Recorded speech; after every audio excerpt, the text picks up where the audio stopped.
Hello, everyone. I'm Judith Peterson, CMO of Cerulean Sky. On today's session of Launchpad 21, we sit with an experienced events person, Jen Blair. Welcome, Jen. Thank you, Judith. It's nice to be here today. Thank you. So Jen, one of the reasons I thought you'd be a really interesting guest is because now that we've all been virtual for a period of time, people are just getting fatigued from webinars. They don't have conferences to go to do their networking and work with their referral partners. What are you seeing people launch this year to stay interesting in their kind of networking and getting together events realm? Right.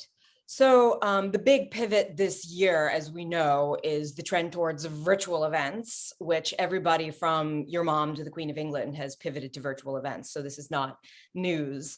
And everyone's sort of, we've all gone through phases of hitting our maximum with, staring into a screen and networking with people. But the reality of the world is the pandemic is still here. So those virtual events are still here to stay, both on a sort of corporate networking level and on a personal level with your own friends. So a bit about me, I work in the fine spirits space, the luxury lifestyle space, sort of coordinating hospitality experiences, both with a brand. I work primarily with a brand, a New York City brand, who's a whiskey fine spirits distillery on both the brand and sales side, as well as working with private clients, corporate tastings, private barrel clients, things like that. So obviously, all of those great in-person parties are no longer a thing. So people are finding ways to bring that novelty into their homes. Now, I work and live in New York City, and New York nightlife. It's one of those things that's very special and unique all around the world. And New York City, sort of as an entity, as an authentic entity, is very progressive and inclusive and experimental. And, we're always finding ways to give people something that they've never seen before, tasted before, tried before. And I think, in very meaningful ways that trickle down to people's buying and sort of tastes all around the world. And I think even with the pandemic, with a focus on local, people are thinking about what's happening locally. For me, I'm in New York City, and New York is a global city. Our local for us is a global community. So, it's New Amsterdam, and it's the Byzantium of our day. And I think that's not gone away even with the pandemic. So I think people, in terms of their tastes and trends, like, you don't want to just get drunk with your friends. You want to bring in a product or that maybe you haven't tried before, or an independently owned brand or a sustainable brand. I think people are getting more environmentally conscious, socially conscious. It could be supporting a brand that is supporting a social cause that you like, that is making an effort towards a more sustainable, environmentally friendly footprint, or just a brand that's doing something different, because you want those products to be immersive. It's interesting the way that you characterize it, because I believe that in B2B, FinTech, and asset management, I always say nobody needs a free drink in a beige room. Like people in a lot of the worlds that I work are trying to figure out a way to create a piece of technology that's disruptive, or create an asset management strategy that is thinking about investments, or the way, economically, something that's going to happen, generating alpha.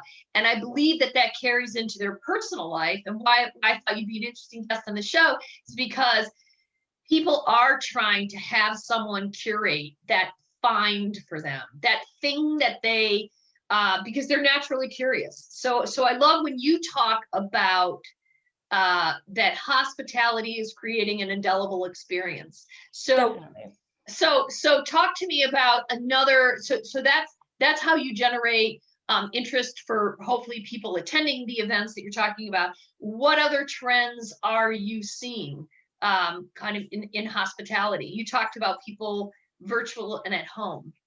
Yes. So I've seen a lot of amateurs and professionals alike spending time curating their home bar and upping their home bar game in really novel, inventive, creative ways. Like, I see friends' Instagram stories in the industry or not, doing things like fat washing or clarifying cocktails at home or buying new liqueurs or something that you wouldn't have thought of.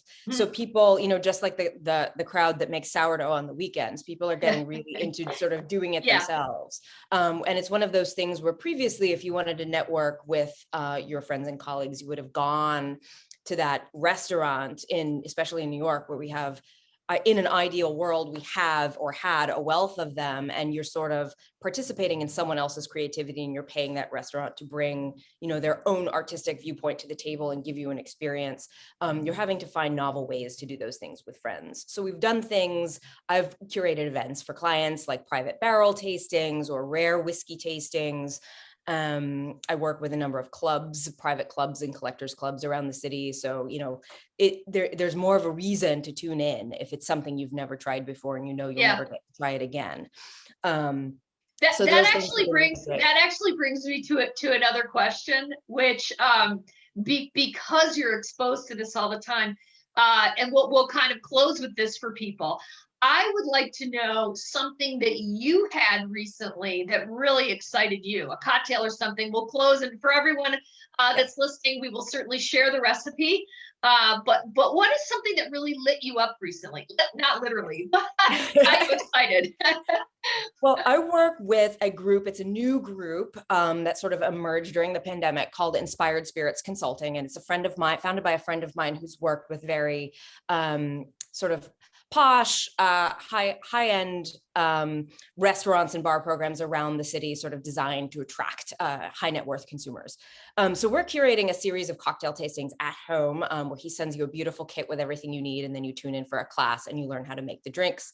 And he made a really great cocktail using its Kings County Distillery white rye, which is an unaged rye, Earl Grey simple syrup, which is really easy to make at home, citric acid, and a homemade falernum, which falernum is a sort of a syrupy liqueur with almond and lime and various spices. You can also buy it in the store. So making a daiquiri with that, which is very friendly for the winter time. And it was great. And people, all the components are very simple to make at home if you take the time to make them. And then you have a drink that's really, really, really next level. Rather than just stirring two things together. So I thought that was a great drink, and shameless plug for them. They do great tasting. Well, they sound like they deserve it. Thank you so much for joining us today. I really appreciated hearing your thoughts on the topic. Oh, my pleasure. Thank you, Judith. Have a great weekend, everyone. I'll put the details of the cocktail that Jen mentioned and all the ingredients. Have a great weekend.